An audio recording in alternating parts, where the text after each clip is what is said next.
Buenas tardes, vamos a iniciar la sesión del día de hoy, 22 de junio del 2017. Vamos a ver un tema que es bastante de interés para todos, como hablaremos del síndrome mononucleoso infeccioso. Este síndrome es provocado por un virus de la familia de los herpes, que se caracteriza por dolor de garganta, fiebre, linfadenopatías y linfocitosis atípica. Obviamente esto lo veremos a nivel laboratorio, qué hallazgos encontramos y cómo se diagnostica. Está con nosotros el doctor Sergio Sierra Carmona. El doctor, su especialidad es en medicina de laboratorio clínico y patología clínica. Él es el director general de Laboratorios Sierra Carmona.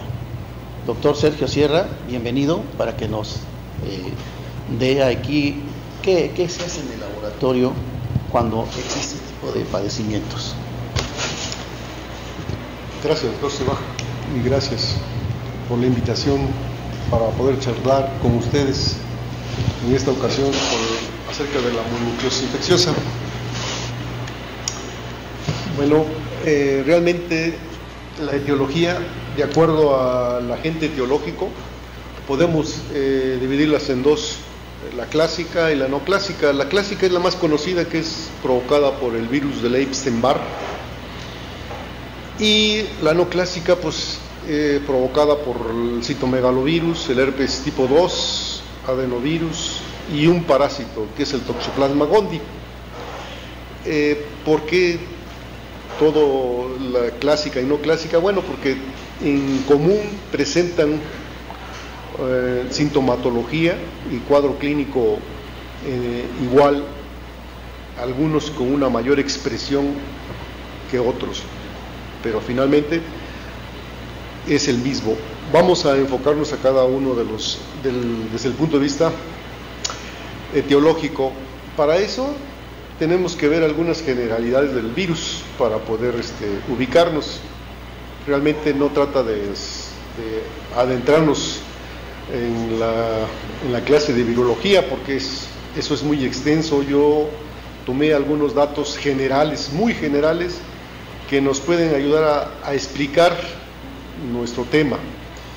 En general los virus son pequeños y todos sabemos que se miden en nanómetros y varían de 20 a 150 nanómetros, y que sabemos también que obligadamente requieren de células vivas, eucariotas o procariotas, para replicarse y existir. Poseen solo una clase de ácido nucleico, que puede ser DNA o RNA. Presentan un componente o proteína de unión a receptores para adherirse o anclarse a las células. Aquí esto es un esquema muy grueso para poder ver el tamaño de una bacteria, que es la E. coli en este caso, con unos virus frecuentes como es el virus del herpes o el adenovirus o el parvovirus. Vemos el tamaño, ¿sí? Nada más es de manera comparativa. Seguimos con las generalidades de los virus. Los genomas virales poseen no más de 200 genes. Los virus pequeños tienen entre 3 o 4 genes. Los virus RNA tienen genomas menores y codifican menos proteínas que los DNA. Los genomas RNA son más sensibles que los DNA debido a su escasa complejidad. También otra cosa importante que podemos darnos cuenta es que, o entender, de que hay virus que están envueltos o sin envoltura, ¿sí? Es importante conocer su estructura para deducir las propiedades esenciales de cada virus.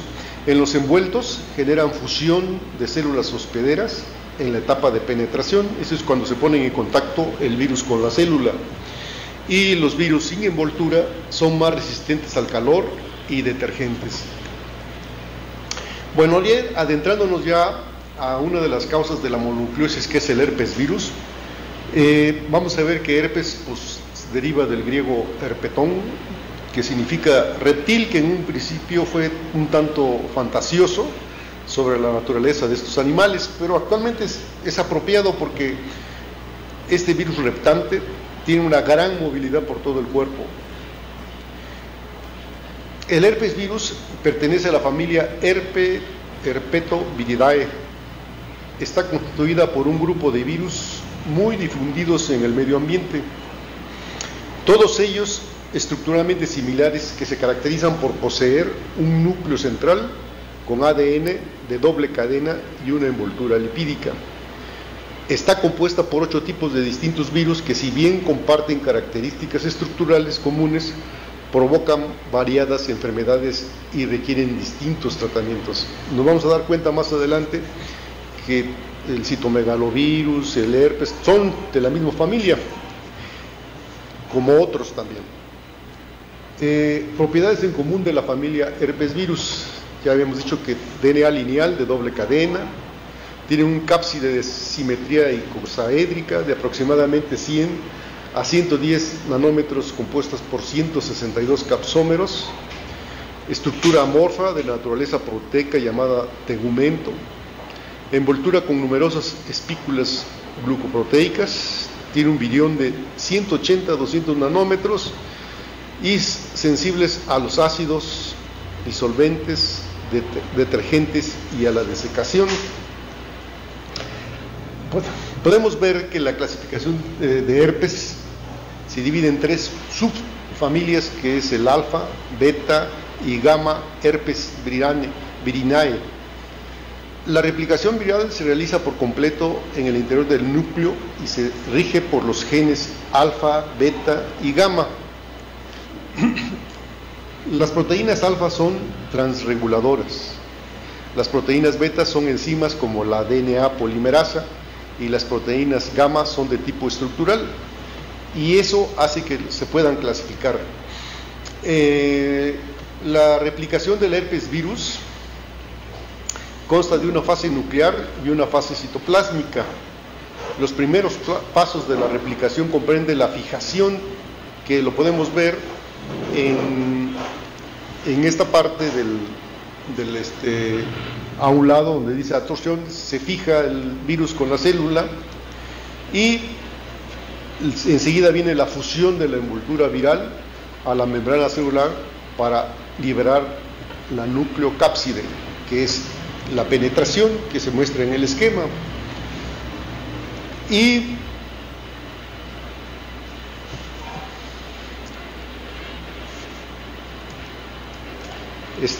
ya vimos entonces la fijación, la fusión, que es la liberación de la membrana del citoplasma de la célula, de la nucleocápside dentro del citoplasma de la célula, y el desemblaje de la nucleocápside para liberar el DNA viral en el interior de la célula, en el citoplasma.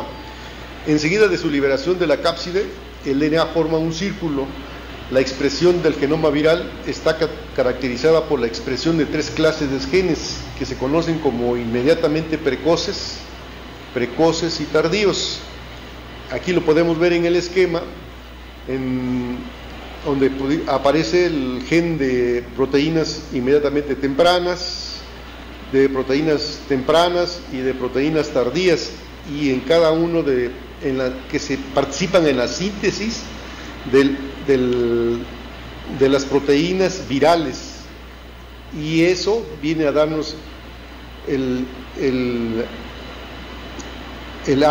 ADN viral para que se ensamble, y entonces provoca la gemación.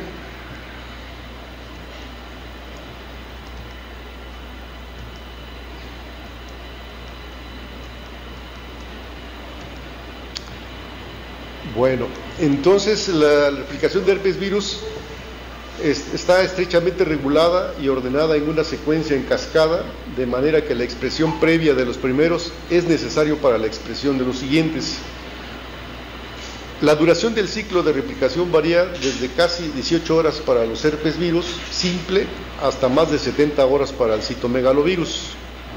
Las células infectadas de manera productiva con herpes virus invariablemente mueren. Cuando se inicia la replicación del virus, prácticamente se detiene la síntesis normal del DNA y de las proteínas celulares en una célula invadida. Vamos a ver al herpes virus alfa o herpes simple, ¿sí? Está conformado por el tipo 1 y el tipo 2. comparten características comunes, pero el laboratorio tiene la capacidad de diferenciarlos y distinguirlos. Se conoce el virus 1, que generalmente afecta a la parte superior del cuerpo, y el 2, la parte inferior, aunque no exclusivamente, en genitales, y se puede manifestar en distintas especies animales. Para ver una infección primaria, es la primera ocasionada por el virus del herpes.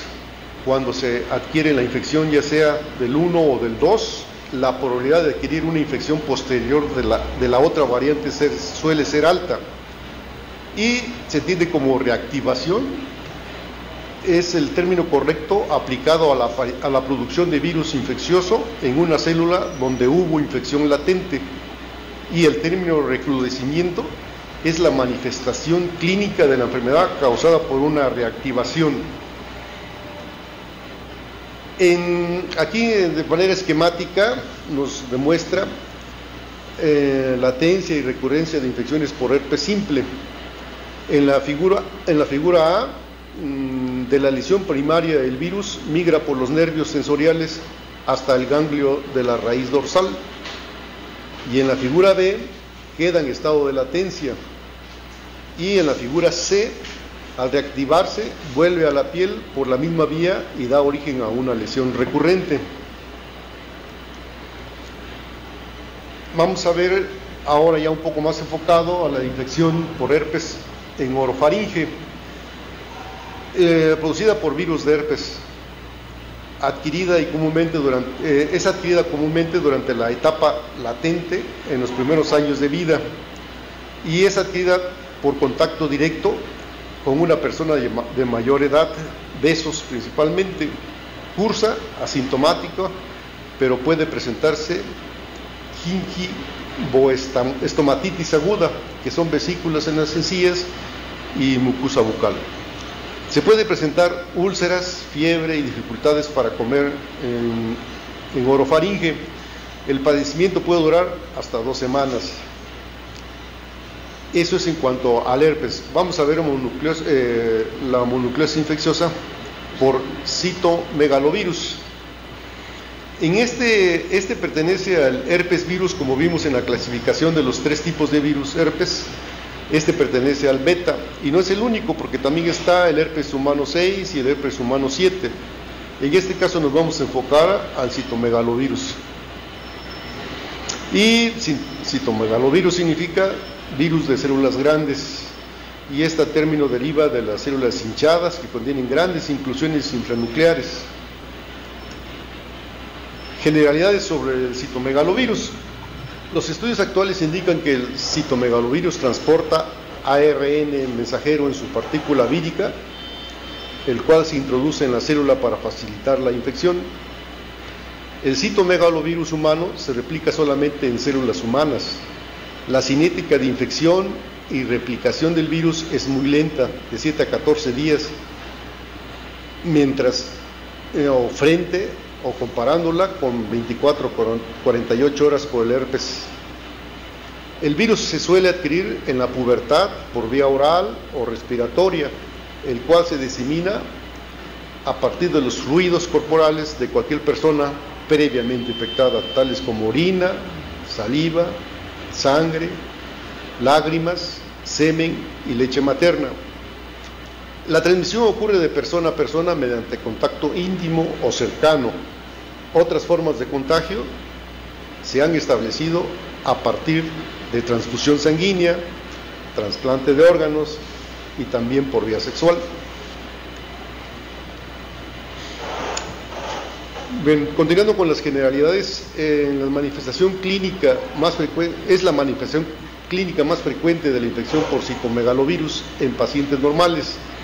Aparece a cualquier edad, es más frecuente en adultos jóvenes sexualmente activos. El periodo de incubación oscila entre 20 y 60 días y la enfermedad suele durar entre 2 a 6 semanas. El proceso se caracteriza por fiebre elevada, prolongada, acompañada a veces de escalofríos, fatiga intensa y malestar. También son frecuentes las mialgias, la cefalea, la esplenomegalia. Esta enfermedad suele ser leve y las complicaciones son raras. Es común la hepatitis subclínica en niños de corta edad. Con frecuencia se observa hepatoesplenomegalia. Sí, una de las características, como aparece en la figura, son las glándulas linfáticos aumentados o hinchados,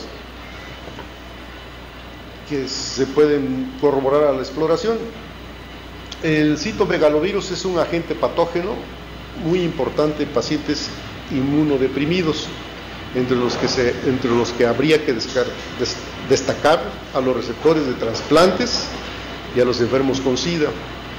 Tienen un mayor riesgo de infección grave, ya sea adquirido o en forma externa por transfusión de sangre, trasplante de órganos o de persona o personas internamente, de persona a persona internamente por activación del citomegalovirus latente. Este virus es frecuente en los receptores de trasplantes de órgano sólido como el riñón, corazón, pulmón e hígado. Bueno, eso es en cuanto al virus, el citomegalovirus.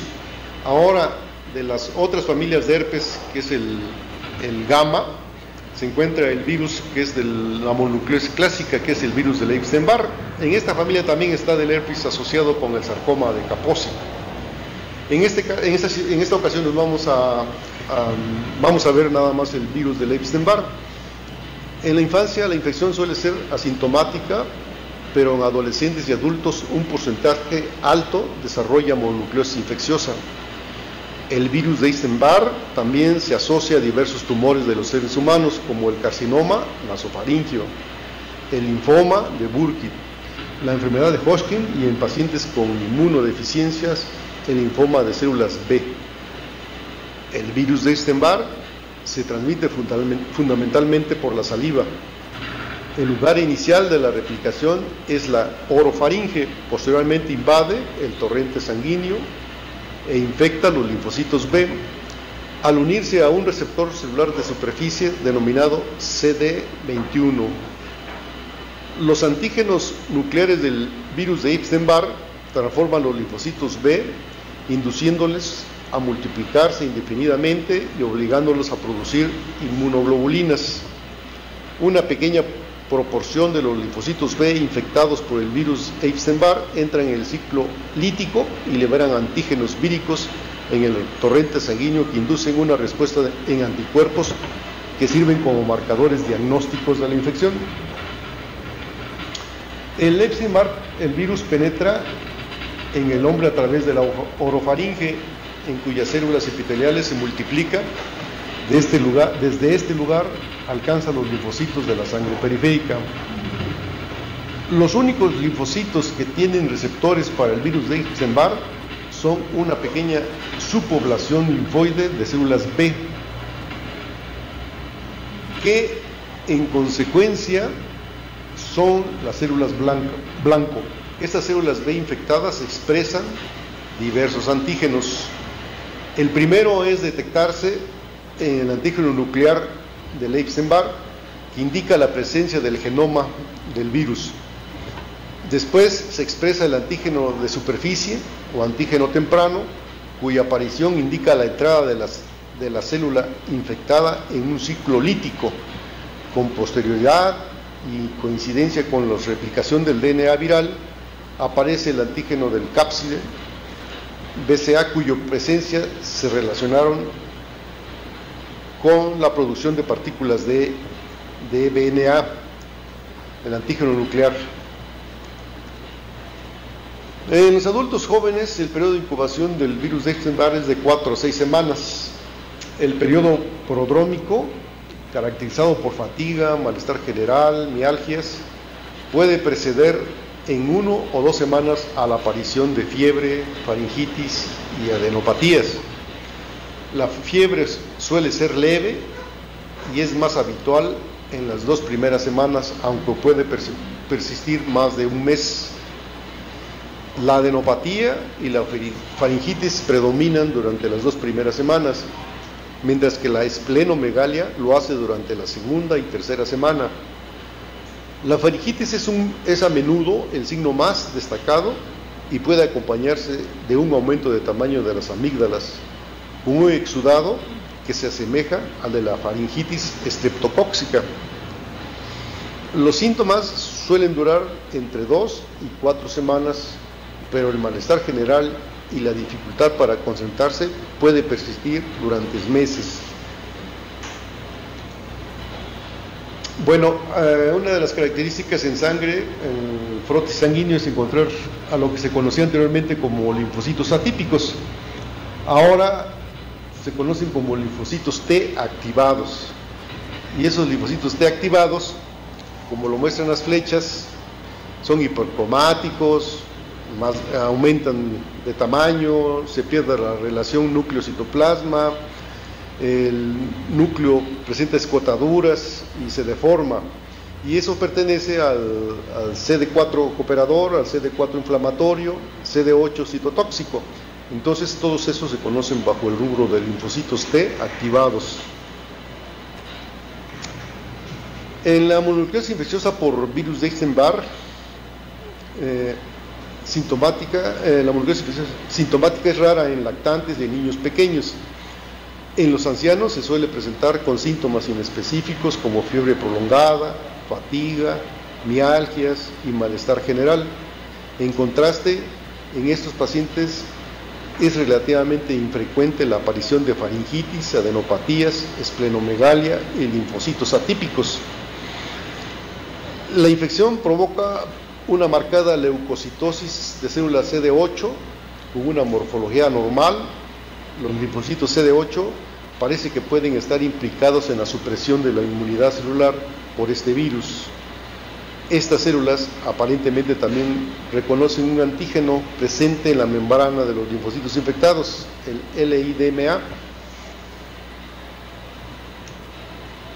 Diagnóstico, pues es clínica. El laboratorio lo hace por métodos de ELISA, y ahora un poco más específico, lo actual es la detección de especies por biología molecular, PCR múltiple, es una técnica. La identificación por ELISA puede tener confusión porque puede haber reacción cruzadas entre los dos o más virus, entre el citomegalovirus y el herpes, por ejemplo, por todas las características estructurales que tiene. Entonces puede dar reacción cruzada. Lo sigue siendo más específico y más sensible pues la biología molecular actualmente. El doctor Sierra Carmona, su laboratorio Sierra Carmona, está ubicado, doctor, aquí en la calle de Heroica Escuela Naval Militar. ¿Qué número? 204, conocida como la Clínica Cristal, ¿verdad? Así es. Ahí puede encontrar al doctor Sierra Carmona, cualquier estudio o examen de laboratorio. Sí. Y les dejo también mi correo para cualquier duda, pregunta que tengan. Con toda confianza, por favor. Está bien. El correo sería entonces... es sierracarmonacristal@hotmail.com. Es el del laboratorio. El laboratorio. Correcto, pues estará a sus órdenes, y no duden en consultarlo con sus estudios de laboratorio que quieran que se les ejecute a sus pacientes, y ahí estará con todo gusto el doctor. Pues doctor Sergio, agradecemos su colaboración con este tema, que aparentemente no es muy común, pero es parte, ¿no? Es parte. Común y pero complejo. Agradecemos entonces su participación y seguimos en contacto. Estén bien, buenas tardes, doctor. Gracias. Muy agradecido. Doctor Sigüenza, gracias. Hasta luego.